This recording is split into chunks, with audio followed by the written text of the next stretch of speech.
Welcome back to another edition of the Picture Book Post. Today we're going to be reviewing Rosie the Raven by Helga Bansch. So I love this cover. It looks kind of cool. I'm wondering what's going on. Why are there two giant birds and one little girl? The colors aren't that great, but still, I kind of like the beginning here. The idea is pretty cool. So you'll see it's really about a bunch of ravens, and all of a sudden there's a little baby being born into the ravens that came out of an egg. No explanation, just the way it is. And that little baby is trying to be a bird, and they're trying to feed it bird things, and eventually it gets cold, so they give it some clothes.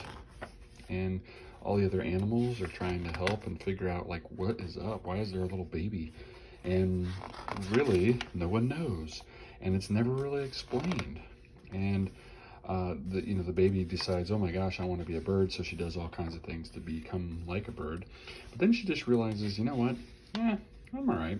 My wings are different than everybody else's, but they let me do some special things. And the parents are really okay with that. And they decide that they're going to go on an adventure, and they take their baby with them. And she kind of gets into some adventures. And really, that's the end of the story, is that everything's okay. And so this is really the story of someone who decides, you know what, I'm okay the way I am, and her parents love her the way she is, and there is no questioning and no explanation about, like, oh, here's the great lesson in her being different. It's just, well, we accept her for being different. So in a way, I really like that message. I think it's a cool message. I think it's a very subtle way to teach the message. So subtle, in fact, that I think most little kids will never get that in a million years. But maybe the parents can explain it to them. I also don't know that it's told in this super exciting way.